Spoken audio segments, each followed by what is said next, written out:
ሶስተኛ ደግሞ ስለ ሸይጣን ወንድማችን ነው። ሸይጣን ጠላታችን ነው። ቃለ አላሁ ሱብሓነሁ ወተዓላ ኢነ ሸይጣነ ለኩም ዐዱውን ፈተኺዙሁ ዐዱዋ፣ ሰይጣን ለእናንተ ጠላታችሁ ነው ይለናል። ጠላት አድርጋችሁ ያዙት ይላል። ላሳያችሁ። ሰይጣን ወንድማችሁ ነው ይላሉ አይደል? ወይ ቅዱሳኖች፣ አንዴ ላሳያችሁ ካልበቀል ከራሴ እንዳይመስላችሁ ሰይጣን ለእኛ ጠላታችን እንደሆነ።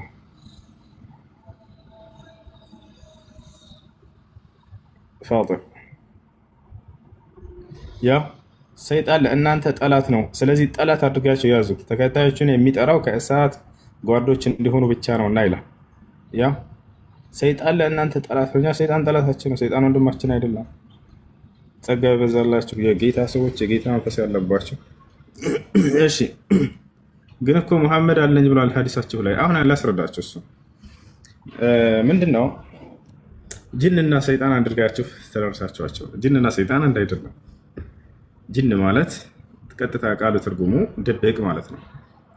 ከእኛ እይታ የተደበቁ የተሰወሩ ስለሆኑ ድብቅ ተባሉት እኮ። ጅኒ ነው። ላስረዳችሁ። ጅንና ሰይጣን አንድ አይደለም። ጅን የአካል መጠሪያ ነው። ልክ እንደኛ ፍጡር ናቸው። ከእሳት ነው እነሱ የተፈጠሩት። ክርስትና ይሄን ነገር ካልገለጸ እንግዲህ ተወቃሹ ራሱ ነው እንጂ እስልምና አይደለም። እስልምና በደንብ አድርጎ ገለጸላቸው። ስለ ሁሉ ፍጡር ይናገራል። ጅኖች ከምን ተፈጠሩ? በምን ሁኔታ ላይ ናቸው? ነፃ ምርጫ ፈቃድ ያላቸው ናቸው ወይንስ አይደሉም? ይህን ሁሉ እንዳለ ይገልጻል። ገብቷችኋል? ነቢዩ ሙሐመድ ሰለላሁ ዐለይሂ ወሰለም የዚህ ዓለም ታላቅ ሰው ሲናገሩ ምን አሉ? خلق الله الملائكة من نور وخلق الجن من مارج من نار وخلق آدم مما وصف لكم أي من التراب. الله መላእክቶችን ከብርሃን ፈጠራቸው አሉ። ይህ መላእክት ከምን ተፈጠሩ? ከብርሃን ተፈጠሩ።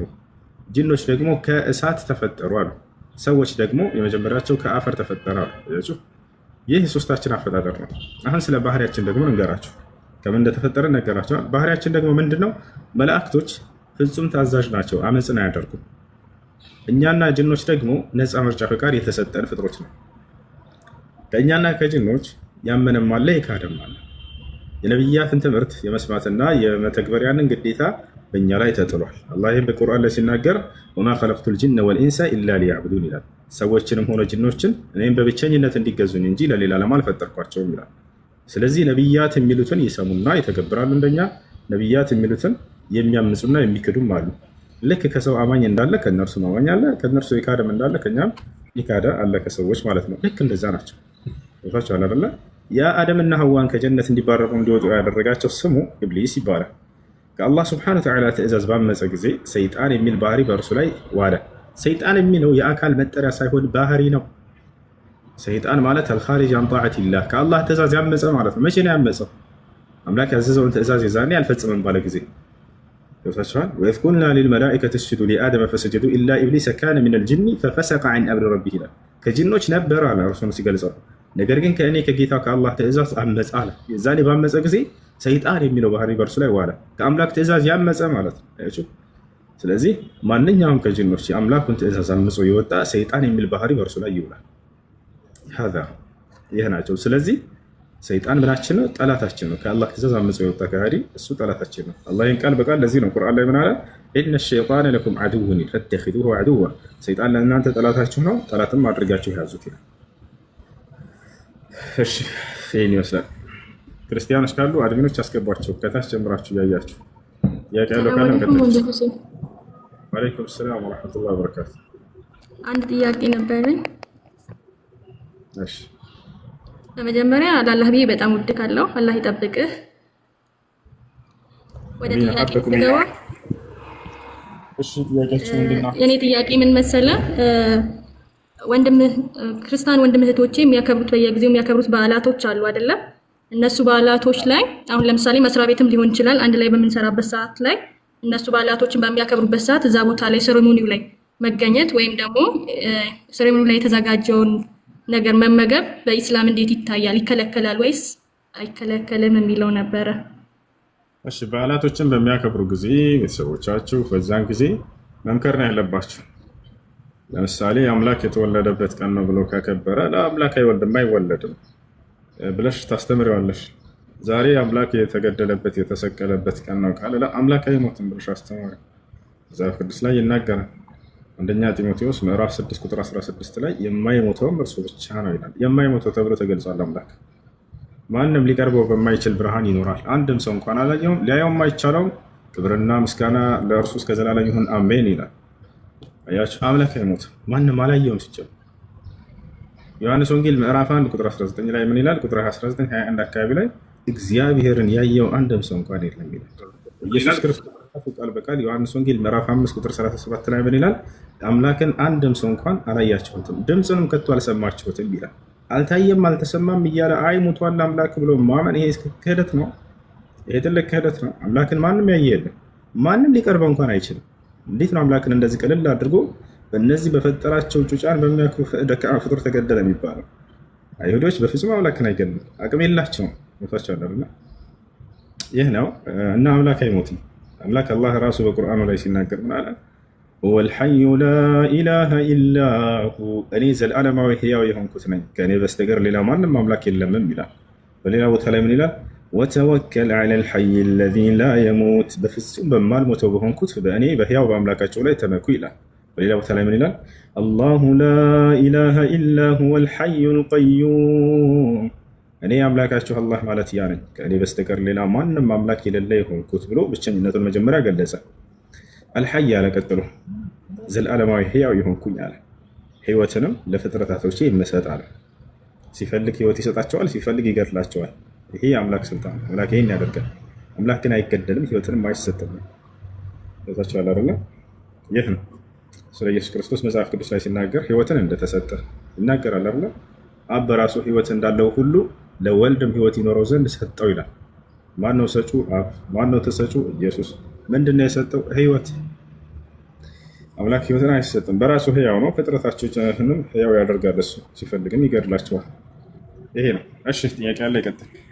እሱ እኔ የምጠይቀው ረመዳን ላይ አሁን ለምሳሌ ማታ ከተኛው በኋላ ንያ ሳላደርግ ነገ ጾማለሁ፣ ያው ሀሳቡ አለኝ ነገ ጾማለሁ ብዬ ግን ሱር ተነስቼ ነይታለሁ ብዬ ሳልነሳ በቀር ያ ጾሜ እንዴት ነው? ችግር የለም። ስሁር መብላት ግዴታ አይደለም፣ ሱና ሙአከድ ነው። ጠንካራ ከሚባሉ የሱና አይነቶች ነው። በትበሉ መልካም፣ ባትበሉ ጾማችሁ ትክክል ነው። ንያው የመጾም ሀሳብ አድሮብኛል ብለሻል አይደል? ያ ነው የሚፈልገው። من خطر في باله بأنه سيصوم غدا فقد نوى كما قال شيخ الإسلام ابن تيمية رحمه الله تعالى የነገውን ቀን እጾማለሁ የሚል ሀሳብ ያደረበት ሰው አይምሮ ላይ እርሱ በእርግጥም ነይቷል ይላል። እና ይሄ ነው የግዴታ ባንደበታችሁ ነገ እጾማለሁ ምናምን ብላችሁ መናገር አይጠበቅባችሁ። እሺ ድሮ ልጅ እያለን ያው የሚባሉ እንትኖች ነበሩ አይደለ? አሁንስ እንዴት ነው? ንያ ሲባል እኔ በጣም ግራ ነው የሚያጋባኝ። አሁን ነገ ጾማለሁ የሚለው ብቻ ለኔ ንያ ይሆንልኛል? ሁለተኛ ጊዜ ልናገር፣ ነገ ጾማለሁ ብለሽ መናገር አይጠበቅብሽ። ባይመሮሽ ነገ እጾማለሁ የሚል ሀሳብ እስካደረግሽ ድረስ አላሳች ጾመኛለሽ። ጾመሻል ነገ ተሻላል። ጾሜ ያኔ እንትን የለበትም አይደለች? ያኔ ተቀባይነት ይኖረዋል ማለት እንደሚል ይገምታል። እሺ አመሰግናለሁ። አላህ ይስጥልኝ።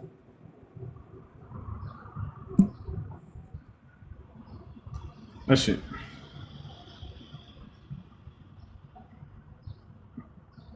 ሰላም አለይኩም። ወአለይኩም ሰላም ወራህመቱላሂ ወበረካቱ። እኔ ጥያቄ ኦንላይን ላይ አንዳንድ ልብስ ምናምን የሚሸጡ ድርጅቶች አሉና ሰዎች ከዚህ ድርጅት አትግዙ እንደዚህ ናቸው ማለት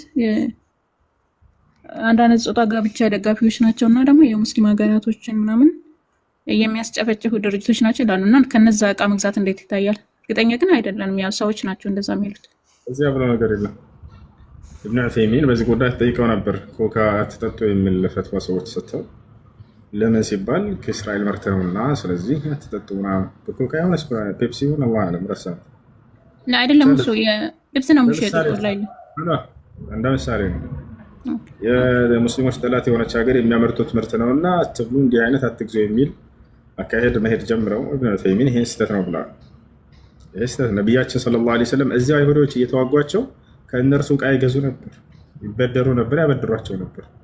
ምን ችግር አለ? ምን አገናኘው? ይሄ ዲናዊ ጉዳይ አይደለም፣ ምድራዊ ጉዳይ ነው። ስለዚህ እንደዚህ አካላችሁ የእነሱን መኪና አትጠቀሙ ብለው እንደውም ፈትዋ ሰጥተዋል። እንደዚህ አያስኬድም። ቦታቸዋል። ስለዚህ አንድ የሌላ እምነት ተከታይ ከኔ ጋር ችግር አለበት ማለት በቃ የሚሸጠውን እቃ አልገዛም፣ ይህ አድማ ማድረግ ይሄ ሙስሊሞች ባህሪ አይደለም። የአይነት የጋጋታ ነገር አይወድም ይችላል። ሌላ ጥያቄ አለ? ሌላ ሱረቱል ካፍ ላይ 3 ጥያቄዎች አሉኝ። ሙሳ አለይሂ ሰላም ከኸዲር አለይሂ ሰላም ጋር ሲሉ ሲገናኙ ኢንሻአላህ ተጋሹኝ ታገኘኛለህ ብሎ ነበር። ነብዩ መሐመድ ሰለላሁ ዐለይሂ ወሰለም ደግሞ ኢንሻአላህ ስላላሉ ወህይ ዘግይቶባቸው ነበር። እሱን ሁለቱን አስማማልኝና እና ደግሞ መጨረሻው ላይ ያለውን አያ ሙስሊሞች እንዴት ተረድተውት ነው? ሱረቱል ካፍ ላይ ማለት ነው። አንዳንድ ሙስሊሞች ምንድነው የሚባለው ለምሳሌ መቃብር የሚያመልኩ ምናምን ሰዎችን ትልልቅ ሰዎችን እንትን የሚለው ምንጃ የሚጠይቁ ማለት ነው። እንዴት ተረድተውት ነው? እሱን 3ቱን እስኪ ያብራራል። አንደኛ የነብዩ ሰለላሁ ዐለይሂ ወሰለም ያልሽው እሱ ሐዲሱ ضعيف ነው። ኢንሻአላህ ስላላሉ የሚለው እሱ ضعيف ነው። ሙስሊሞችና ማናቸሽ ሙስሊሞች እንዴት ብለው ተረድተውት قال الذين غلبوا على امرهم لنتخذن عليهم مسجدا የሚለው እነዚያው በነገራቸው ላይ ያሸነፈዋል እንጂ ሙስሊሞች አላሉ። እና ወደለም ሱረቱል ካፍ መጨረሻው አያ ላይ ያለው መጨረሻ ላይ ያለው ስለምን የሚያወራ አላህ Subhanahu Wa Ta'ala ምንድነው መጨረሻው አያ ያለው ማለት ነው። ሐሳቡ መሰለ አሁን አላህ እኔ መገናኘት ከፈለጋችሁ ነው የሚለው እኔም በብቸኝነት ተገዙ ይላል ማለት ነው እዛ ላይ። እና ሌሎች ሙስሊሞች መቃብር የሚያመልኩ ትልልቅ ሰዎች ምናምን እንደዚህ መመጀነት እንዴት ተረድተውት ነው ትርጉሙን? እነሱ ከአላህ Subhanahu Wa Ta'ala ውጭ በመካከላቸው አማላጅ አድርገው የሚይዟቸው ሰዎችን ይዘው ነው አስታራቂዎች ምናምን ብለው። ይሄ በእስልምና አይቻልም፣ አይፈቀድም። አላህን በቀጥታ ነው እንጂ መጣራት መለመን ያለብን በመካከል ፍጥረታትን መላእክት የሚሆን ነብይን ደጋግ ሰዎችን ማድረግ አይቻልም። ወዛቻው አይፈቀድም። እሺ አላህ በቁርአን ላይ ቃል በቃል ወኢዛ ሰአለከ ዒባዲ ዐኒ ፈኢኒ ቀሪብ ብሏል። ሙሐመድ ሆይ ባሮቼ ስለኔ ከጠየቁ እኔ ቅርብ ነኝ፣ በቃ ወደ እኔ ብቻ አገናኛቸው ነው። ኢዛ ሰአልተ ፈስአሊላህ አሉ ነብዩ ሰለላሁ ዐለይሂ ወሰለም።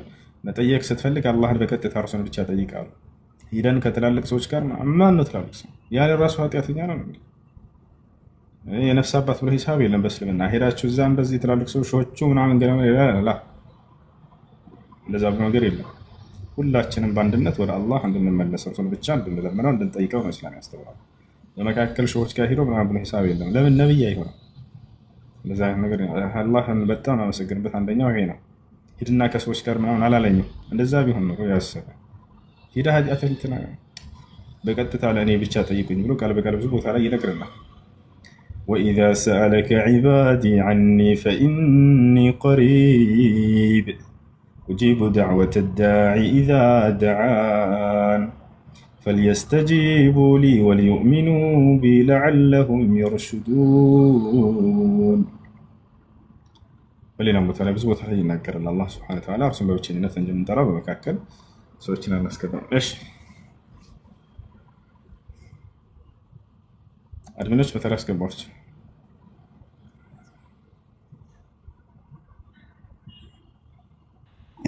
ጥያቄ። እሺ ሰላም ነው። ጥያቄ እንዴት ነህ? ደህና ነህ? ክርስቲያን ነኝ። እሺ ጥያቄ ምንድን ነው? ጥያቄ አለኝ። መሐመድ መልእክት ሲመጣለት ከገብርኤል ነው አይደል? ከገብርኤል ነው። ለምን ራሱ ላይ ያጠፋ ፈለገ? ማለት እውነት የሚያረጋጋ መንፈስ ከነበረ። እሺ እሱ ስህተት ነው። ኢማም አልቡኻሪ ሲያስቀምጥ ሐዲስ ላይ ከማ በለገና ብሎ ያስቀምጠው እንደደረሰን ነው የሚለው። ያደረሰው ማን ነው? ገብርኤል ነው አይደል? አሁን ዙህሪ ይባላል። ይህ ዙህሪ የሚባለው ሰው ደግሞ ከማን እንደመጣው አልገለጸም፣ አይታወቅም፣ ሰነድ የለውም። ልክ እንዲሁ አይ በነብዩ ሰለላሁ ዐለይሂ ወሰለም ዘመን ነበር ወይ እንዳንል የለም በነብዩ ሰለላሁ ዐለይሂ ወሰለም ዘመን። ስለዚህ ይህ هذا من بلاغات الزهري ይህ ነው። ነገር ግን ነብዩ መሐመድ ሰለላሁ ዐለይሂ ወሰለም እንዳውም ራስን ማጥፋት የገሃነም እንደሚያደርግ ነው ያስተማሩት። ራሱን ያጠፋ ሰው የገሃነም ነው ብለው ተናግረዋል። قال النبي صلى الله عليه وسلم من قتل نفسه فهو في النار ራሱን ያጠፋ ሰው እርሱ የእሳት ነው አሉ። من تردى من على جبل فقتل نفسه سيتردى على نار جهنم አሉ። በተራራ ላይ ራሱን አንከባሎ ያጠፋ ሰው እርሱ በገሃነም ተራራ ውስጥ ይንከባለላል፣ ይቀጣል ብለዋል። ومن قتل نفسه بحديدة عذب به في نار جهنم በስለት በጩቤ ራሱን በቦጭቆ ወቅቱ የገደለ ሰው በገሃነም ውስጥ ይቀጣል እያሉ ተናግረዋል። አየህ ከሰሃቦቻቸው መካከል ነብያችን ሰለላሁ ዐለይሂ ወሰለም አንድ ሰሃባቸው ማን ጋር ነው ድምፅ ያለው? ሚዩት አድርጉት። አውርዳት ከላይ። እሺ ከሰሃቦቻቸው መካከል አንድ ሰሃባ አንድ ጂሃድ እያደረጉ እያለ የሆነ ሰሃባ በጣም ጀግና ነበር። ማንም ጠላት አይቀርበውም። በቃ እንትን ያላቸው ያሸነፋቸው ቢሆን እንጂ ሰሃቦች በጣም ተደነቁ። ከነብዩ ሰለላሁ ዐለይሂ ወሰለም ስር ያሉ ምንኛ ጀግና ነው ይሄ ሰው ብለው አወደሱት። በዚህ ጊዜ ነቢያችን ሰለላሁ ዐለይሂ ወሰለም ትንቢትን ተናገሩ። የነብይነት አንደኛው ማረጋገጫ ትንቢትን ይናገራል፣ በተናገረው መሰረት ይፈጸማል። ካልተፈጸመ ሐሰተኛ ያደርገዋል። ይታቻል። ነቢያችን ሰለላሁ ዐለይሂ ወሰለም ስለዚህ ሰው ጀግንነት ሲነግሯቸው ሀዛ ፊናር አሉ። ይህ ሰው ግን በጣም የሚያሳዝነው የእሳት ይሆናል አሉ። የእሳት ይሆናል አሉ። እንዴት? ሰሃቦች በጣም ደነገጡ። ይህ ሰውዬ ጂሃድ እያደረገ ከሃዲያኖች ሊያጠቁ መጥተው ሙስሊሞችን እየተከላከለ እየተጋደለ ነው። ይታቻል አይደል? እና ስለዚህ ይሄ ሰውዬ ምን እያደረገ በዚህ ሁኔታ ላይ ሳለ የእሳት ነው ብሎ ነቢያችን ሰለላሁ ዐለይሂ ወሰለም ተናገሩ። ሰሃቦች ይህን ተከታተሉ። የሚገርማቸው በዛው በጂሃዱ ላይ አይሁዶች ነበሩ። ሰምተው ነበር። ከአይሁዶች መካከል አንዱ ይህን ነገር ለማረጋገጥ ተከተሉ። ልክ ሲሄዱ ጊዜ እነዚህ ሰዎች ሲከተሉት ይሄ ሰው በጣም ጀግና ነበር። ከብዙ ጠላት ጋር እየተገናኘ የተፋለማቸው፣ መጨረሻ ላይ እጁ ይቆረጣል። የዛኔ ህመሙን አልቋቋም ሲል በያዘው ሰይፍ ራሱን ያጠፋል። ቦታቸው አላር ሰይፉን እንደዚህ ወደ ላይ ቀጥ አደረገና ስለቱን በቃ ተኛበት በሆዱ በቃ እስኪገለው ድረስ ወዲያው ሞተ። ወዲያው እነዚህ ሰዎች መጥተው አንቱ የአላህ መልእክተኛ ሆይ እሳት ይሆናል ብለው የነገሩን ሰው ራሱን አጠፋ እኮ አላቸው። አዎ ይሄን ነበር ያልኩት አላቸው።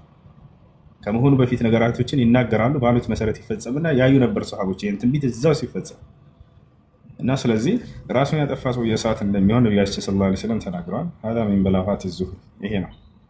እሺ ሰላም አለይኩም። ወአለይኩም ሰላም። ዳባ ነው ምናምን አለ አለው። አዎ። እና መልአኩ ጅብሪል አጽናንቷቸዋል። ምን አላቸው? ለነብዩ መሐመድ ሰለላሁ ዐለይሂ ወሰለም ያ ሙሐመድ ሆይ አላቸው፣ እኔ ጅብሪል ነኝ፣ ወአንተ ረሱሉላህ አንተ ደግሞ የአላህ መልእክተኛ ነህ ብሎ አብስሯቸዋል። አብሳሪው መልአክ አብስሯቸዋል። የነቢያት አብሳሪ የሆነው መልአክ ራሱ መልአኩ ገብርኤል ሙሐመድ ሆይ አንተ በእውነትም የአላህ መልእክተኛ ነህ ብሎ አጽናንቷቸዋል። ስለዚህ ውሸት ነው መልእክቱ።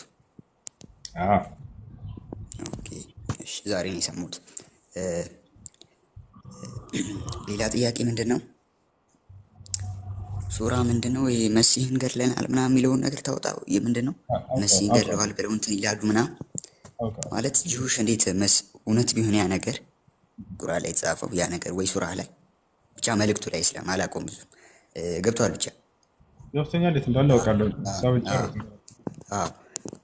የትኛው ጂው ነው መሲሁን መሲህ እያለ ሊገል ቢችለው? ማለት መሲሁን እየተጠባበቀ ገለነዋል ብሎ የሚኩራራው? እሺ ጨረስክ ለማለት ነው።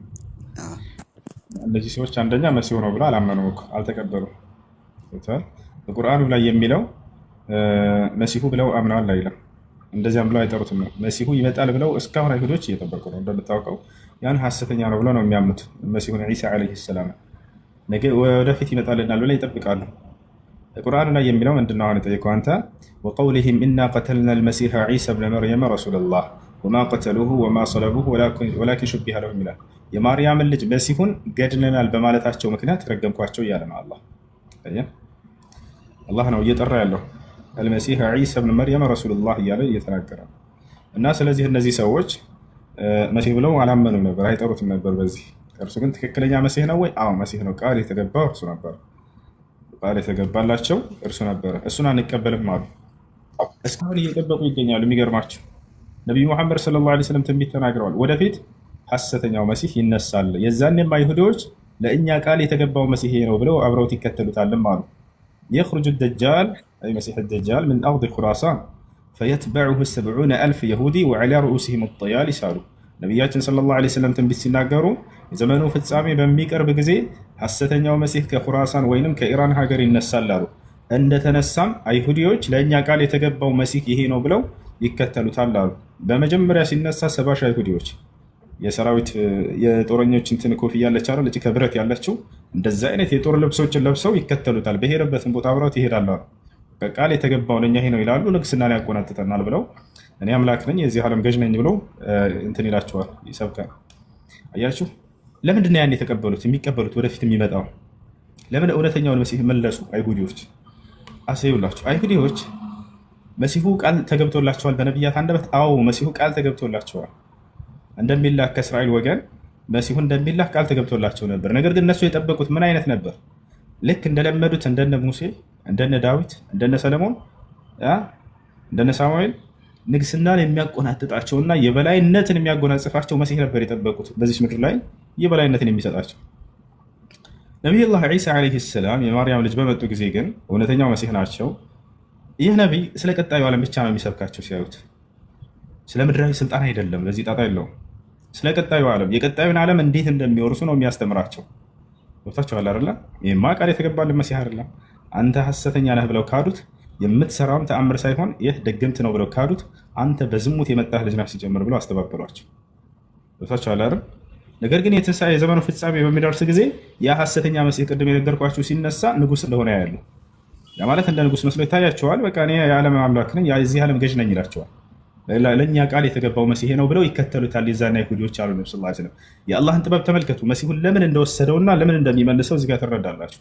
የዛኔም የበላይነትን ተጎናጽፈናል በዚህ በሐሰተኛው መሲህ ብለው ዓለምን እያሰሱ እያለ ይሁዲዎች አላህ እውነተኛውን መሲህ በዚያን ጊዜ ያወርደዋል አሉ ነብዩ ሰለላሁ ዐለይሂ ወሰለም። እውነተኛው መሲህ እዛኔ ይወርድና ያንን ሐሰተኛውን መሲህና ሰራዊቶችን ያጠፋቸዋል። ታቻለ አይደል? ይህ ነው የበላይነትን ተጎናጸፍንበት ብለው ባሰቡ ጊዜ የዛኔ እነዚያ ይሁዲዎች እውነተኛውን መሲህ የዛኔ መልሰው ሳሉ ዛሬ የዛኔ የዘመኑ ፍጻሜ ላይ አላህ የዛኔ እውነተኛውን መሲሁን ከሰማይ ያወርደዋል አሉ። የድንግል ማርያምን ልጅ አላህ ሱብሓነሁ ወተዓላ ከሰማይ ሂድ ውረድ ይላል። ይወርዳል። በሚወርድ ጊዜ አሉ ነቢያችን ሰለላሁ ዐለይሂ ወሰለም በሁለት መላእክት ታጅቦ ነው የሚወርደው አሉ። ከቀይና ከግራው መላእክቶች ያጅቡታል። ይወታቸዋል። ወዳው እንደመጣ ወዴት ይሄዳል? ወደ ኢየሩሳሌም ያቀናል አሉ ነብዩ ሰለላሁ ዐለይሂ ወሰለም። በይተል መቅደስ ያ የነቢያቶች መስጂድ ወደ ሆነው ወደዛ ይሄዳል። ቀጥታ እዛ ሲሄድ ጊዜ ሙስሊሞች ለመስገድ ቀርባችሁም ይደርሳል አሉ። የዛኔ ማደራ ስታገኙት ሰላምታዬን አድርሱ ብለው ተናገሩ። ቃለ ነቢዩ ሰለላሁ ዐለይሂ ወሰለም መን አድረከ ሚንኩም ዒሳ ብን መርየም ፈልየቅረኡሁ ሚኒ የሰላም አሉ። አደራ የዛኔ የማርያምን ልጅ ከእናንተ ያገኘ ሰው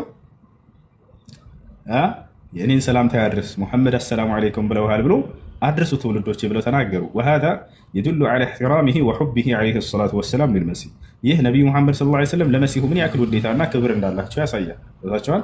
አደራ ዝም ብላችሁ እንዳታልፉት፣ የእኛ ነቢይ ሰላምታ አቅርቦልሃል ብላችሁ ሰላምታዬን አቅርቡለት ለእርሱ ብለው ነግረውናል። ልክ ሲመጣም ታውቁታላችሁም አሉ። ስለ መልኩ፣ ስለ ተክለ ሰውነቱ፣ ለብሶ ስለሚመጣው ልብስ ሁሉ እንዳለ ተናግረዋል። ፈሁወ መርቡዕ አሉ። ለይሰ ቢጠዊል ወላ ቢልቀሲር፣ መሲሁ መካከለኛ ተክለ ሰውነት ያለው ነው ስታዩት አሉ። ፈዕሪፉሁ ከወዲሁ ወቁት ልንገራችሁ አሉ። ለይሰ ቢጠዊል ወላ ቢልቀሲር፣ በጣም ረጅም አይደለም፣ በጣም አጭርም አይደለም፣ መካከለኛ ነው አሉ። ዓሪድ በይነ መንኪበይሂ፣ ትከሻዎቹ ሰፋ ያሉ ናቸው፣ ደረቱ ሰፋ ያለ ነው፣ በጣም የሚያምር እንደሆነ ገልጸውታል። ሸዕሩሁ ኢላ ሸሕመቲ ኡዝነይሂ፣ ፀጉሩም እስከ ጆሮ ጫፍ ድረስ ረዘም ያለች ነች አሉ። ልክ እንዲሁ ደግሞ ፀጉሩ ቆጫጫ ነገር አይደለም፣ ይሄ የተያያዘ አለ አይደል? እንደዛ ሳይሆን የሆነ ምን ልበላችሁ ለስለስ ያለ ፀጉር አይነት በሚመጣ ከአነሁ የቅጡሩ አሉ። ለይሰ ሚነል ማእ፣ በሚመጣ ጊዜ ልክ ሰውየው ዝናብ መጥቷችሁ ለምሳሌ ወደ ቤት በምትገቡ ጊዜ ውሃ እንደዚህ የሚንጠፈጠፍ ይመስላል። እርሱንም እንደዛ መስሎ ታያላችሁ። ውሃ ሳይሆን የወርቅ የሚንጠበጠብ ነገር ይመስላችኋል ስታዩትም አሉ። በጣም የሚያምር ተክለ ሰውነት ነው ያለ ጀማ። ልክ ሲመጣ ጊዜ የሚለብሳቸው ልብሶች ሙሉ ልብሶችን አይደለም፣ ከላይ አንድ አለ፣ ከታች ደግሞ አለ፣ የተከፈለች ልብሶች ናቸው አሉ። እና ነቢያችን ሰለላሁ ዐለይሂ ወሰለም ስለ መሲሁ ይህን ሁሉ ተናገሩ። በመጨረሻም ልክ እናንተ ሶላት ልትሰግዱ በተዘጋጃችሁበት ሰዓት ይደርሳል አሉ። የዛኔም ተቀደም ያ ሩህ አላህ ወከሊመቱ ትላላችሁ አሉ። አንተ በአላህ ቃልና በአላህ መንፈስ የተፈጠርክ የተገኘ የአላህ ነቢይ ሆይ ተቀድመህ አሰግደን ትሉታላችሁ። አላህ ሱብሓነሁ ወተዓላ በቃሉና በመንፈሱ ነው መሲሁን ያስገኘው። በቃሉ ሲባል ሁን በሚለው ቃሉ አስገኘው ማለት ነው። ያለምንም ወንድና ሴት ሳይገናኙ አላህ ሱብሓነሁ ወተዓላ ሁን በሚለው ቃሉ ሰው ሁን አለ፣ ሰው ሆነ። በመንፈሱ ሲባል ልክ እንዲሁ አላህ ሱብሓነሁ ወተዓላ ከፈጠራቸው በአንዷ መንፈስ ማለት ነው። መልአኩ ገብርኤል ወደ ማርያም ተላከ፣ ይችን ነፍስ ዘርቶ መጣ በእርሷ ላይ። አላህም ሰው ሁን ብሎ ትእዛዙን አስተላለፈ፣ ወዲያው ሆነ። በዚህ መንገድ ያስገኘው ሌላ አካል አለ ወይ? አዎ አለ። አዳምን ያስገኘው በዚህ መንገድ እንደሆነ አላህ በቁርአን ላይ ይናገራል። አዳምን አላህ ሱብሓነሁ ወተዓላ ከአፈር ሰራውና ከዚያ በኋላ ከመንፈሴም ዘራሁበት ይላል። ፈኢዛ ሰወይቱሁ ወነፈኽቱ ፊሂ ሚን ሩሒ፣ ፍጥረቱንም አዳምን ባስተካከልኩት ጊዜና ከመንፈሴም በዘራሁበት ጊዜ ይላል።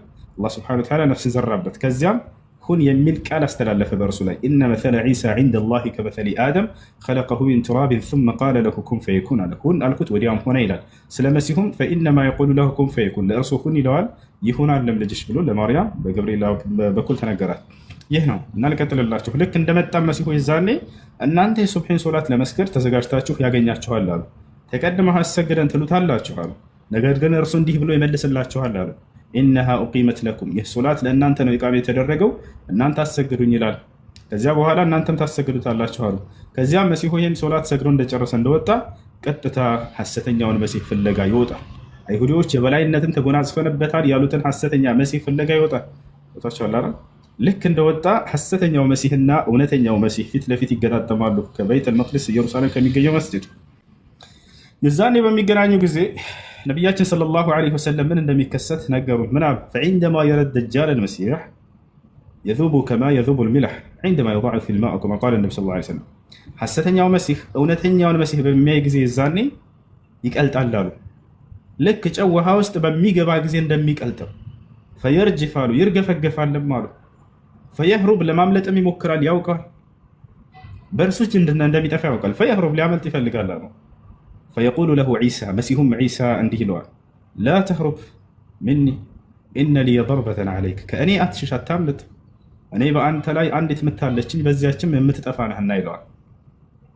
ፈየትበዑሁ ዒሳ አሉ ነቢ ሰለላሁ ዐለይሂ ወሰለም። ከዚያም ዒሳ ይከተለዋልም አሉ። ፈየድሪብሁ ፈየቅቱልሁ ቢደርበትን ዋሒዳ፣ በአንዲት ምት ብቻም ይገድለዋል አሉ። ታቸዋል ያንን ሐሰተኛውን መሲህ ያጠፋዋል። በእርሱ እጅ እንዲጠፋ ለምን ተፈለገ? ሚስጥሩን ቅድም ነግሬያቸዋለሁ፣ ጥበቡን ቅድም ነግሬያቸዋለሁ። ምክንያቱም አይሁዶች እውነተኛውን መሲህ መልሰዋል ከዚህ በፊት አንቀበልም ብለው። የዛኔ ሐሰተኛውን መሲህ በሚከተሉ ጊዜ የዘመኑ ፍጻሜ ላይ አላህ እውነተኛውን መሲህ ያወርድና ያንን የበላይነት አገኘንበት ያሉትን ሐሰተኛ መሲሃቸውን ያጠፋባቸዋል። ከዚያ መሲሁ ቀጣዩ ስራው ምንድን ነው? ثم يذهب الى مكه ويحج يعتمر። ከዚያ ነቢያችን ሰለላሁ ዐለይሂ ወሰለም የማርያም ልጅ ከዚያም በመቀጠል ወደ መካ በመሄድ ሐጅን ይፈጽመዋል አሉ።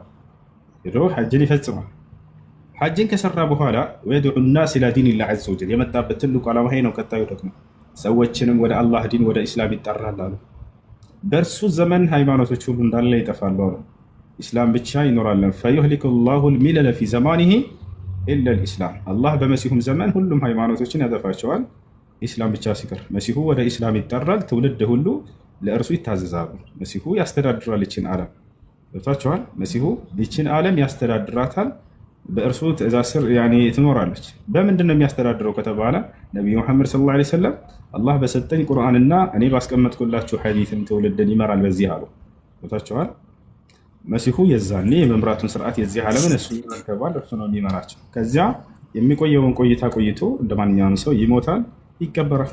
هذا هو አላህ በቁርአን ላይ ሲናገር ወኢን ሚን አህሊል ኪታቢ ኢላ ለዩእሚነነ ቢሂ ቀብለ መውቲሂ ይላል። ማንም የመጽሐፍ ባለቤት የዛኔ አይኖርም እርሱ ከመሞቱ በፊት የሚያምኑ ቢሆን እንጂ ይላል። ሁላቸው ምድር ላይ ያሉ ሁሉ ያምናሉ። ወየክሲሩ ሰሊብ፣ መስቀልንም ይሰብራል አሉ።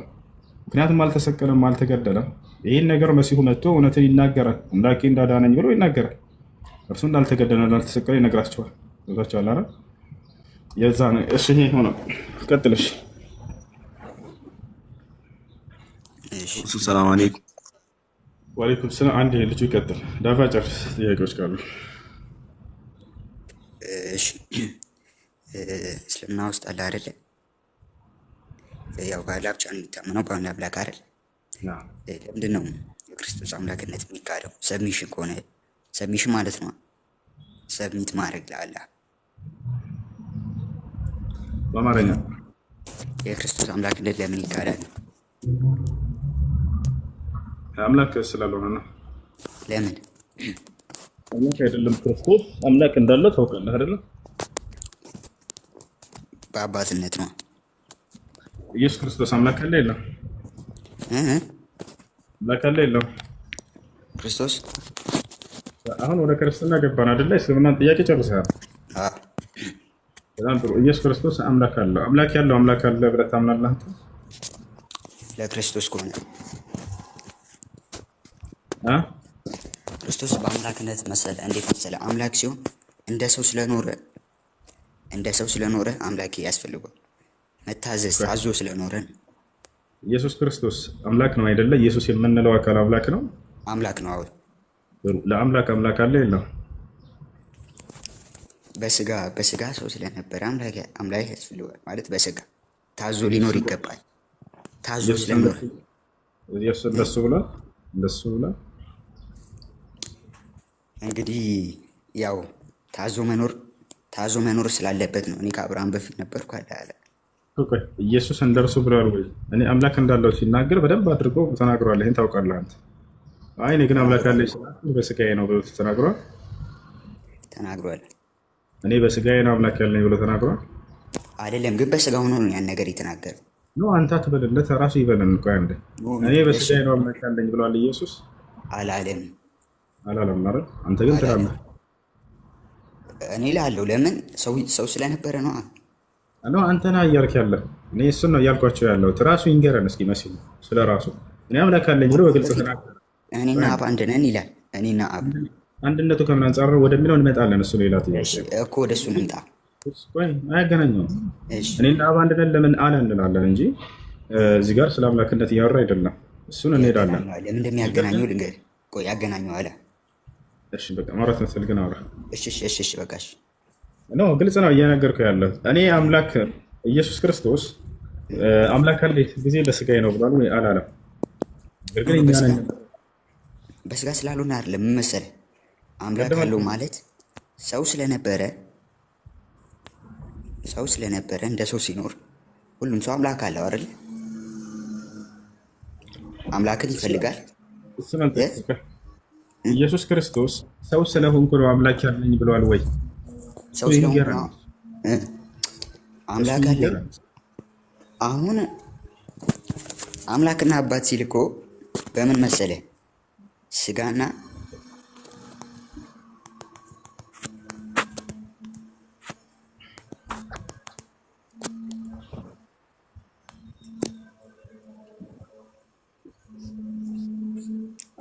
እሺ ቀጥል አለ። እኔ አምላክ አለኝ ስላችሁ በስጋዬ ነው ወይንም ደግሞ በሰውነቴ ነው ብሎ ተናግሯል ኢየሱስ ወይንስ አንተ? አይደለም እንደሱ አይደለም።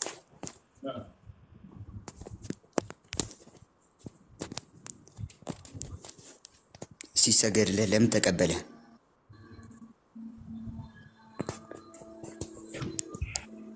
ይሰማል? እየተቆራረጠብህ ነው። ይሰማል። ከተሰማህ እንግዲህ ሆነስ እሱ ካላለ የእናንተ ማለት ዋጋ የለውም ነው ነገር ግን መታዘዙን ነው የሚያሳየው እኮ አልኩህ። ታዛዥ ሆኖ መኖሩን እኮ አንተ አልክ። ታዛዥ ሆኖ መኖሩን ነው እንጂ ተራ ነብይ አይደለም እኮ። አንድ ተራ ነብይ ምናምን ብለህ ነብያቶችን አታውቃላቸው። እንደሱ አይደለም። እኔ አላለም ተራ ነብዮች አይደለም። እንደሱ አይደለም። እኛ ፊት ነቢያት እኮ ናቸው። እኛ ፊት ስትመጡ ጊዜ መጽሐፍ ቅዱስ ላይ ያሉ ነብያቶችን እንድታከብሩ እንፈልጋለን። የሚገርማችሁ እናከብራቸዋለን። ለምን አልክ? ተራ ነብይ አይደለም ብለህ ነብያትን በዚህ ቃል አይገለጽም።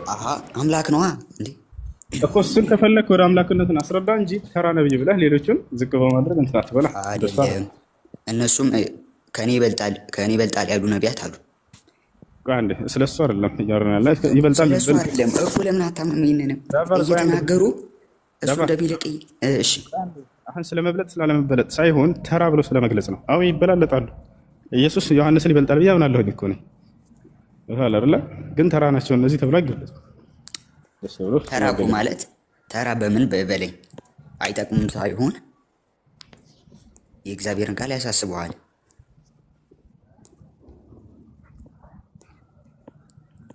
እሺ ይኸውልህ፣ ለማንኛውም ማለት ነው ከነቢያቶች የሚለይበት ነገር ኢየሱስ ክርስቶስ ቢኖር እንኳን አይ ከነቢያቶች በለጠ በሚል ያዝ፣ ችግር የለውም። ገብቶሃል አይደለ? ነገር ግን ከነቢያት ስለበለጠ ተብሎ መለኮት ነው አይባልም። በስመ አይባልም። መለኮትማ ነው ስለበለጠ አይደለም። እሺ ቅድም ከነቢያት ጋር አወዳድረህ መለኮት ልታደርግ ፈለግክ አይደለ? ተራ ነቢይ አይደለም አልክ። አዎ አይደለም።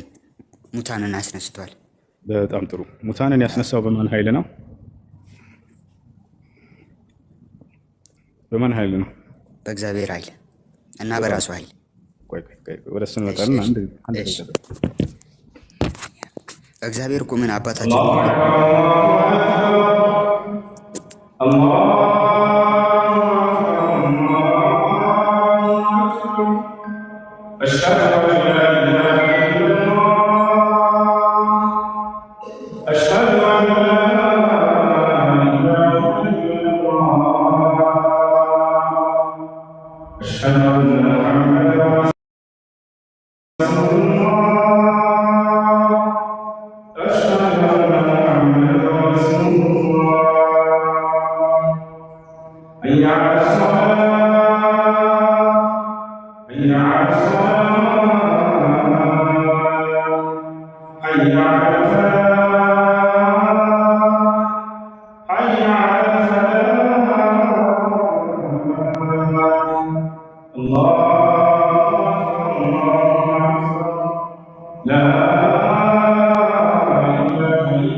እሺ ኢየሱስ ክርስቶስ ሙታንን ያስነሳው ሁሉንም ተአምራቶች ያደረገለት አምላኩ እንደሆነ ታውቃለህ አይደለ? ዳፋር ይቅርታ አምላኩ ነው። እነዚያ ሁሉ ስራዎች የአምላኩ ስራዎች እንጂ እርሱ አይደለም። ይሄን ታውቃለህ አይደለ? የእርሱም የእግዚአብሔርም ነው። የእርሱም የእግዚአብሔርም ነው። እሺ የእርሱም የእግዚአብሔርም ነው ስትል ኢየሱስ ክርስቶስ ከአባቴ የሆኑ ብዙ ስራዎችን አሳየኋችሁ፣ ስለ የትኛው ኃጢአቴ ትወግሩኛላችሁ አለ። አንደኛ እሱ ነው። የማን ስራዎች ናቸው አለ? የምን አልከኝ? ድገምልኝ አንዴ። ሶሪ። ከአባቴ የሆኑ ብዙ ስራዎችን ከአምላኩ ማለት ነው። አዎ ከአምላኩ። በጣም ጥሩ። ኢየሱስ ክርስቶስ ከአምላኩ የሆኑ ጸጋዎች ናቸው እነዚያ። የሐዋርያት ሥራ ምዕራፍ 2 ቁጥር 22 ላይ እግዚአብሔር በኢየሱስ ክርስቶስ በኩል ባደረገው ድንቅ ተአምራት እያለ ይናገራል። አድራጊው ማን ነው? እግዚአብሔር በክርስቶስ በኩል እኮ አልኩ። እግዚአብሔር ነው። ስለዚህ የአምላኩ ስራዎች እንጂ እነዚያ ያ ፕላንና ያ ፓርት ላይ የክርስቶስን ፈቃድ አለበት ነው። በህብረት ነው የሚሰሩት ነው። እሱ የአምላኩን ፈቃድ እንጂ የራሱ ምንም ፈቃድ ማድረግ አይችልም። የላከኝን ፈቃድ እንጂ ፈቃዴን አልሻም ይላል። ከሱ በፊት ሙታንን ያስነሱ የሉም ነበሩ? አልነበሩ? ከክርስቶስ በፊት ነበሩ። በጣም ጥሩ። በማን ኃይል ነበር የሚያስነሱት? በእግዚአብሔር። ይህ አይደለ? እነዚህ ተአምራት የአምላክነት መገለጫ አይደለም። ተአምራት የነብይነት መገለጫ ናት እንጂ ሌላ አይደለም። አላህም በቁርአን ላይ ወለቀድ አተይና ሙሳ አልኪታበ ወቀፈይና ሚን ባዕዲሂ ቢሩሱል ወአተይና ዒሳ ብነ መርየም አልበይናት ይላል። እሺ ዮሐንስ አንድ የማርያምን ልጅ መሲሁን በርካታ ተአምራትንም ሰጠሁት እያለ አላህ ቃል በቃል ይናገራል። እሺ ዮሐንስ አንድ እሺ ቃልም እንትን ነበር፣ በመጀመሪያ ቃል ነበር ይላል አይደል? ከፍጥረት ጀምሮ ማለት ነው። በቃ ሲጀመራል ቃልም እግዚአብሔር ነበረ። በመጀመሪያ ቃል ነበረ፣ ቃልም ከእግዚአብሔር ዘንድ ነበር፣ ቃልም እግዚአብሔር ነበረ። ቃል ክርስቶስ ይታወቃል። ቃል ክርስቶስ ይታወቃል ሳይሆን የቱ ጋር ነው ክርስቶስ እኔ ቃል ነኝ ያለው? በመጀመሪያ ክርስቶስ ቃል ነው። የቱ ጋር ነው እኔ ቃል ነኝ ብሏል ኢየሱስ?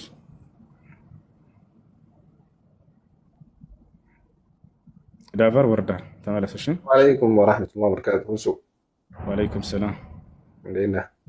ሰላም ነው አለ። ሁለት ጥያቄ ነበረኝና እንትን ይሄ የአረቄ ሊሆን ይችላል የጠላ ወይም የቢራ ጭማቂዎቹን ይሄ ለወተት ላሞች ምናምን ማድረግ እንዴት ይታያል?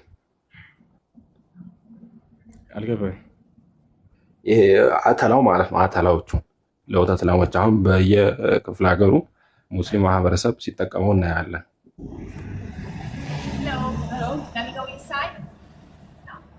ያንን ነው። እሺ ምን አልከኝ? እሺ እንትን የለውም እሱ ገለባ ምናምን እና ያልከው አይደለ? የቢራው ጭማቂው፣ አረቄው ደግሞ የአረቄው ይወጣና አተላ ምናምን የሚባላለው ያንን ነው። አታብሏቸው ሰክራ ብትረግጠህ ደግሞ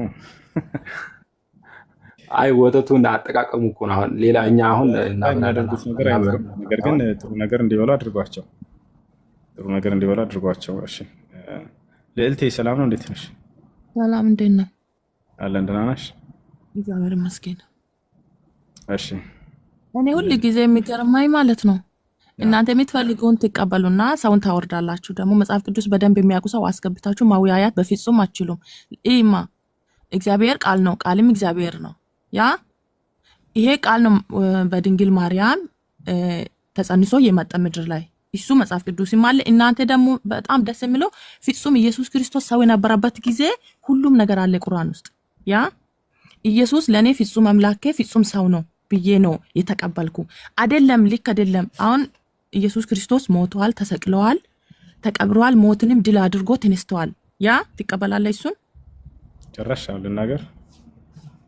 እየተወያየን እንደዚህ ብናወራ አሪፍ ነበር። በመጀመሪያ ልጁን አላወረድነውም። እሺ ልጁ ጨዋ ልጅ ነው፣ እንደተረዳሁት ከሆነ በቃ ማወቅ አያውቀውም። ለራሱ ማያውቀው አምጥታ እዚህ ትጠይቃለህ። ያው አዳምጪ፣ ቀስ በይ ልጨርስ። እሺ አንተ አምጥተህ አልሽኝ። እኔ ማንንም አላመጣም። እዚህ በራሳቸው ጊዜ ነው የሚገቡት። እዚህ ገብታችሁ ልጆች የማያውቁ ልጆችን አስገብተህ አትበሉ።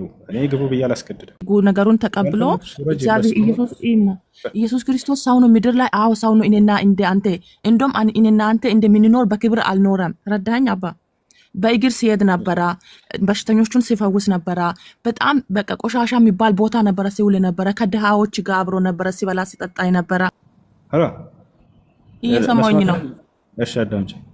መሐመድም ለአንድ ቦታ ላይ የለም። ኢየሱስ ክርስቶስ ግን በጣም ብዙ ቦታ አንድ ቦታ ውስጥ በፍጹም የለም። ስለ አላህም ስለ ኢየሱስም ስለ መሐመድም የለም። ስለ ኢየሱስና ስለ ኢየሱስ ብቻ ነው። እሺ አዳምጪ። እሺ መሐመድ ስለዚህ አምላክ የነበረ ቦታን ትንሽ ብታስቀምጡ አሪፍ ነበረ። ተረጋጊ። መሐመድ አንድ ቦታ የለም፣ ክርስቶስ ብዙ ቦታ አላልሽ። አንድ ቦታ ላይ ብሉይ ኪዳን ላይ ኢየሱስ የሚል ቃል አምጪልኝ። አይታወቅም፣ የለም። አንቺ በሄድሽበት ቃል እኮ ነው አባ፣ ቃል እኮ ነው። ኢየሱስ እኮ ቃል ነው። ሰማይና ምድር ሳይፈጠር በፊት የነበረ እኮ ነው። ኢየሱስ እኮ አምላክ ነው።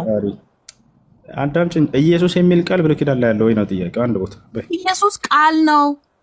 የቱ ጋር ነው እኔ ቃል ነኝ ያለው? ዘፍጥረት ላይ ምድርና ሰማዩን የፈጠረ ኢየሱስ ነው። አዳምና ሔዋንን የፈጠረ እኮ ኢየሱስ ነው ይላል። አንተ ስለማትቀበል ነው። ለኔ እንደዛ ነው ብዬ አምኛለሁ። ለኔ እንደዛ ነው ብዬ አምኛለሁ። አንቺ አመንሽሽ፣ እኛን ደግሞ አሳየን ማስረጃ። አታምኑም። ከዚህ በፊት 10,000 ሰው አስረድተዋል። ኢየሱስ ቃል ነው፣ ቃል እግዚአብሔር ነው፣ ቃል እግዚአብሔር ነው፣ እግዚአብሔርም ቃል ነው ይላል። ከዛ ቃል በድንግል ማርያም ተጸነሰ። ያ ከወንድ አይደለም የወለደችው። ደግሞ ኢየሱስ ክርስቶስ ሞቷል፣ ተሰቅሏል አይደል እንዴ? እሱን ታምናለህ? አታምነው። ለምንድን ነው ሞትን ድል አድርጎ ማነሳት ስላለበት? እያዳመጥኩኝ ነው። አላዳመጥሽም? ተረጋጊ፣ ቀስ በይ። ወንድ ልጅ አይደለም ማለሽና አይደለ ብለሻል አይደለ? እንዴት ወንድ ልጅ አይደለም? ምን ኢየሱስ እንዴ? አላልኩም። እሺ ኢየሱስ ክርስቶስ ወንድ ልጅ ነው አይደለ? ኦፍ ኮርስ። በጣም ጥሩ። ወንድ ልጅ አምላክ ነው? ሰው እኮ ነው። ሰው ነው እኮ ነው። ወንድ ሆኖ የመጣ ሰው እኮ ነው። ኦፍ ኮርስ። እንደኔና እንዳንተ ነው። እንደም እኔና አንተ እንደምንኖር በክብር አልኖረም ምድር ላይ። እሱም ሰው ነው። እሺ። ስለዚህ ይህ ሰው አምላክ ነው፣ ታመልኪዋለሽ? ኦፍ ኮርስ። ከአምላክም አምላክ ነው። ሌላ ቃላት ቢኖርና ቢጠቀም ኢየሱስ ጌታ ነው። እሺ አንድ ጊዜ ኢየሱስ ይሄ ሰው አካሉ አምላክ ነው ማለት ነው አይደለ? በመለኮቱ ነው የምታመልከው አካሉ ሶስቱም በአንድ አምላክ ሶስት በአንድ አምላክ ይህ ግራ ታጋበኛ ራስ ግራ ተጋብታ። በነገራችን ላይ ሁሉም ሙስሊም ግራ የተጋባችሁ ናቸው ማለት በክርስቶስ ኮንፊዝ ናቸው። ስድብ አይደለም፣ በክርስቶስ ኮንፊዝ ናቸው። ሰውነትን በጣም ትቀበላላችሁ፣ አምላክነቱን ነብር አትቀበሉም። ዳስሚስ ኮንፊዝ ናቸው ማለት ነው። ኢየሱስ ጌታዬ ነው። በሞትና በትንሳኤ ማታምን ከሆነ እዛ መኖር የለበትም። ስለ ቁርአን ብቻ አውራ ብሮ። የሆነ ነገር ስናወራ ደግሞ ታስፈራሩን አላችሁ። ስለ ቁርአን ያለው ነገር ስናነብ እናንተ ምንም ማድረግ አይቻልም። ማዳመጥ ፈልግ ሴትዮ አምልጧት ሶስቱንም ካለች በኋላ ተናዳ እንደገና በአንድ ሶስት በአንድ አለች። ሶስት እንደምታመልኩ ታውቁታላችሁ። አብ ራሱን የቻለ አምላክ ነው። ወልድ ራሱን የቻለ አምላክ ነው። መንፈስ ቅዱስ ራሱን የቻለ አምላክ ነው። አብን ኢየሱስ ክርስቶስ ወደ ሰማይ ቀጥ ብሎ አባት ሆይ አንድና ብቸኛ እውነተኛ አምላክ አንተ ነህ እያለ ይገልጸዋል። ወፈሻል። ይህ ነው አብ ያለ ወልድ ያለ መንፈስ ቅዱስ ብቻውን አምላክ ነው። አዎ አይ ብቻውን አምላክ አይደለም። ሶስቱም አምላክ አይሆንም ካላችሁ ተደጋግፎ የሚቆም አምላክ የለም። ሰላም ነው። እንዴት ነው? ሰላም አለይኩም። ወአለይኩም ሰላም። ጥያቄ ነበረኝ። እሺ ጥያቄ ምንድነው? አሁን በፍልስጤም ጉዳይ ነው። ሙስሊሞች አሁን ፍልስጤም ላይ የሚደርሰው ነገር ያው እያየን ነው። ሁላችንም ዝም በማለታችን ያው ዝም ብለን በመቀመጣችን ወንጀለኛ እንሆናለን። ምን ማድረግ ትችላለህ? ዱዓ አድርግላቸው። አላህ Subhanahu Wa Ta'ala ነስሩን እንዲሰጣቸው የሞቱትን በሸሂድነት እንዲቀበላቸው። አሁን ከኛ ሀገር የሄዱ ልጆች አሉ ማለት አሁን ለምሳሌ አንድ ሰው መሄድ ይችላል፣ እዛ ሄዶ እነሱን ማገዝ በጦርነት ማገዝ ይችላል። ከዱዓ በተጨማሪ ያን ባለማድረጉ ተጠያቂ ይሆናል። አቅሙ ካለ ትክክለኛ በሆነው መንገድ ሙስሊም ወንድሞችን መርዳትና ማገዝ ሙስሊም በመሆኑ ብቻ ሳይሆን ደካማ ከሆነ የሌላ እምነት ተከታይ ቢሆን ማገዙ ይህ የአምላክ አላህ ግዴታ ያደረገብን ኃላፊነትና። እሺ ጆን ሰላም፣ እንዴት ነው? ጆን አለው ሰላም ነው። አይሰማም? ይሰማል። እንዴት ነህ?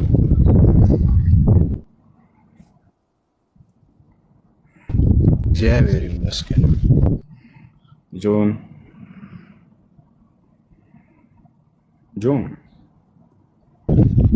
ጥያቄ ነበር። ጥያቄ ነው። አይሰማም? ይሰማል።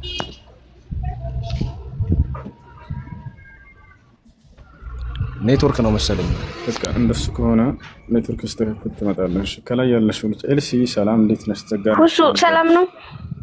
እንዴት ነሽ? ሰላም ነው አለው እግዚአብሔር ይመስገን። እንዴት ነህ? አላህ አልሐምዱሊላህ። ስለ ኢየሱስ በጣም እያወራህ ነው። በጣም ነው የማወራው፣ በጣም ስለምወደው። አይ ውዴታው ነው እንኳን ተው የቆየውና አንድ ጥያቄ ልጠይቅህ። አይ ጥያቄሽን ጠይቂ። ከሙሐመድና ከአልመሲህ ኢሳ የትኛው ይበልጣል? ሁለቱም ነብይ ናቸው አይደለም? ሁለቱም ነብይ ናቸው። ነገር ግን እንደ ቁርአን ማለት ነው። እንደ ቁርአን ልክ እንደኛ ሃይማኖት አይደለም እንደናንተ። አብሽርሽ አልመሲህ ኢሳ የተላኩት ለአንድ አካባቢና ለአንድ ህዝብ ነው፣ ለእስራኤላውያኖች ነው። ነቢዩ መሐመድ ሰለላሁ ዐለይሂ ወሰለም ከተባለ ስለ ዓለም ህዝብ ነው የተላኩት። ለአንድ አካባቢ የተላከ መልእክተኛ ያለበት ኃላፊነትና ለዓለም የተላከ ነብይ የተላከ ያለበት ኃላፊነትና እኩል አይደለም። ለዚህም ማስረጃ አላህ ሱብሓነሁ ወተዓላ በቁርአን ላይ ሲናገር ወረሱለን ኢላ በኒ እስራኤል ይላል። ወደ እስራኤላውያን ልጆች የላኩት መልእክተኛ እያለ ይገልጸዋል። ራሱን መሲሁ ሲናገር ወኢዝ ቃለ ዒሳ ብኑ መርየም ያ በኒ እስራኤል ኢኒ ረሱሉላሂ ኢለይኩም ይላል። እናንተ የእስራኤል ልጆች ሆይ እኔ ለእናንተ የተላኩላችሁ የአላህ መልእክተኛ ነኝ ይላቸዋል። ነገር ግን ስለ ነቢዩ ሙሐመድ ሰለላሁ ዐለይሂ ወሰለም ሲናገር አላህ ምን አለ? ወማ አርሰልናከ ኢላ ረሕመተን ሊልዓለሚን አለ። ለዓለማት ህዝብ አድርጌ ላኩህ እያለ ይናገራቸዋል። ወማ አርሰልናከ ኢላ ካፈተን ሊናስ፣ አጠቃላይ ለሰዎች ሁሉ ነው የላኩህ ይላቸዋል። ዓለይሂ ሰላም ወረሕመቱላሂ ወበረካቱህ። ቁል ያ አዩሃ ናስ ኢኒ ረሱሉላሂ ኢለይኩም ጀሚዐን ይላል። ሙሐመድ ሆይ እኔ አጠቃላይ ለሁላችሁም የተላኩኝ የአላህ መልእክተኛ ነኝ፣ ለሰዎች ሁሉ የተላኩ መልእክተኛ ነኝ በላቸው ይላል። ነቢዩ ሙሐመድ ሰለላሁ ዐለይሂ ወሰለም ሐዲስ ላይ ሲናገሩ ምን አሉ? فضلت على الأنبياء من قبلي بخمس كانت الأنبياء ترسل إلى قومها خاصة فأرسلني الله إلى الناس كافة كقدمت نبيات بأمست نجر بلدكم قالوا عندنا قدمت نبيات لحزبوቻቸው ለወገኖቻቸው ብቻ ነበር የሚላኩት እኔ ግን ለዓለም ተላኩኝ አሉ። አጠቃላይ ለሰዎች ሁሉ ተላኩኝ አሉ። ስለዚህ ነብዩ መሐመድ ሰለላሁ ዐለይሂ ወሰለም ከመሲሁም ሆነ ከነ አብርሃም ከኢስሐቅ ከያዕቆብ ከሁላቸውም ይበልጣሉ። ነገር ግን ይሄን ስል የመሲሁን ደረጃ ዝቅ እያደረግኩኝ አይደለም። መሲሁም በጣም ታላቅ ደረጃ ያለው ነው። አላህ በቁርአን ላይ በጣም ብዙ ቦታ ላይ ስለ መሲሁ ተናግሮለታል። ወጂሃን ፊ ዱንያ ወልአኺረቲ ወሚነል ሙቀረቢን ይላል። በቅርቢቱም ዓለም በቀጣዩም ዓለም ባለሟል የሆነ እንዲሁም የቅርብ ደረጃ ካላቸው መልእክተኞች መካከል ነው እያለ አላህ ያነሳዋል። ይሄ ነው። እሺ እሱ አመሰግናለሁ። ግን አልመሲህ ኢሳ ያደረገውን ተአምራት ያክል ነብዩ መሐመድ አድርገዋል። በጣም ጥሩ። እንግዲህ ነብያቶች የተሰጡት ተአምራቶች ይለያያሉ። ለአንዱ የተሰጠው ለሌላ አልተሰጠም። ለመሲሁ የተሰጠው ለሙሴ ላይሰጥ ይችላል። ለሙሴ የተሰጠው ለመሲሁ ላይሰጥ ይችላል። ለነብዩ መሐመድ ሰለላሁ ዐለይሂ ወሰለም የተሰጠው ለመሲሁና ለሙሴም ላይሰጥ ይችላል። ይለያያሉ። ነብዩ መሐመድ ሰለላሁ ዐለይሂ ወሰለም ጨረቃን ከፍለዋል። ለምሳሌ መሲሁ ከፍሏል ወይ ብለን ስናይ አልከፈለም። ስለዚህ ጨረቃን አልከፈለም መሲሁ። ነብዩ መሐመድ ሰለላሁ ዐለይሂ ወሰለም ከፍለዋል፣ በለጡት እንላለን። ለተአምር የመበላለጫ ሚዛን አይደለም እሱ። ሙሴ ባህርን ከፍሏል። መሲሁና ነብዩ መሐመድ ሰለላሁ ዐለይሂ ወሰለም ከፍለዋል ወይ? አልከፈሉ። አየሽ፣ ሙሴ በትሩ ተአምር ነበረች። የነብዩ መሐመድ ሰለላሁ ዐለይሂ ወሰለም በትር እንደዛ ነበረች ወይ? አይደለች። አየሽ፣ የመሲሁስ እንደዚህ ያደርግ ነበር? ላይ አያደርግ። ይለያያሉ። ይህ ነው። የማን ይበልጣል በብዛት ካለን እንቁጠር ከተባለ የነብዩ መሐመድ ሰለላሁ ዐለይሂ ወሰለም ተአምሮች በጣም ብዙ ናቸው። የእርሳቸው ከ1000 በላይ ናቸው። መጽሐፍ ሁሉ ተጽፎባቸዋል። መጽሐፍ ሁሉ ተጽፎባቸው ይችላል። አልጀዋብ الصحيح لمن بدل دين المسيح ሁሱ ላቋርጥህና ይቅርታ ግን ላቋርጥህና ሰውን ቅድም ኢሳ ሰው አስነስቷል፣ የሞተ ሰው አስነስቷል ሲልክ የሆነ ልጅ በማን ኃይል ስትለው በእግዚአብሔር ኃይል አለክ። እኛ የምናምነው ደግሞ በኢየሱስ ነው። እሱንን አምላክ ብለን ነው እኛ የምናመልከው። እናንተ ነብይ ማነው መሲህ ነው የምትሉት ይመስለኛል። ቁርአኑ ራሱ አንድ ምዕራፍ ሰጥቶታል። አይደለም ነው ተሳስቻለሁ። ከሳሳትኩ እያረምከኝ እንድንሄድ ማለት ነው። አብሽር፣ ችግር የለውም። ስህተት አይባልም። ምዕራፍ አልሰጠም። በሱ ስም ሳይሆን በእናቱ ስም ምዕራፍ አለ፣ በማርያም ስም። ነገር ግን እሱን ብዙ ቦታ ላይ አንስቶታል። ልክ ነሽ። ሙታንንም ሲያስነሳ ነበር ወይ? አዎ፣ በአላህ ፍቃድ፣ በአምላኩ ፍቃድ ሲያስነሳ ነበር። እና ምዕራፍ 1 ላይ ልክ አዳም ወይንም ደግሞ በእናንተ አዳም ኃጢአት ባደረገ ጊዜ ከልጅ ልጅ ተወልጄ አድንሃለሁ የሚል ቃልን ሰጠው ማለት ነው። ዜን ይሄ ቃል ነው ከ5500 ዘመን በኋላ እንደናንተ አይደለም ሁሱ ምነግርህ፣ ልክ እንደኛ አስተምሮ ነው እየተማርን እያነበብን እንዳደግነው በቤተክርስቲያን እንዳደግነው ነው። እና ከ5500 ዘመን በኋላ ከልጅ ልጅ ተወልጄ አድንሃለሁ የሚል ቃልን ሰጠው። ሶ ምንድነው ይሄ ቃል? ቃልም በእግዚአብሔር ነበረ አይደለም የሚለው፣ እግዚአብሔርም ደግሞ በቃል ነበረ። ሶ ይሄ ቃል ምን ሆነ? ከልጅ ልጁ ተወልዶ በማርያም እንደውም ከሰው አይደለም በዚህማ ምንድነው በዝሙት አይደለም የተወለደው፣ በእግዚአብሔር መንፈስ ነው የተወለደው አይደለ? ይሄም እናንተ ቁርአን ላይም አለ። ከሰው ልጅ አይደለም የተረገዘው ማለት ነው። ሶ ይሄ ቃል ምድር ላይ ያለውን ነገር ማድረግ የሚቻለውን ነገር አድርጎ ስለኛ የሆነ መደረግ ያለበትን አድርጎ ፈጽሞ ገድሉን ሄዷን አይደለም? እሺ ሰማሽ? ኢየሱስ ክርስቶስን እኔ ከልጅ ልጅ ተወልጄ አድናለሁ ብሎ የተናገረበት መጽሐፍ ቅዱስ ላይ አለ?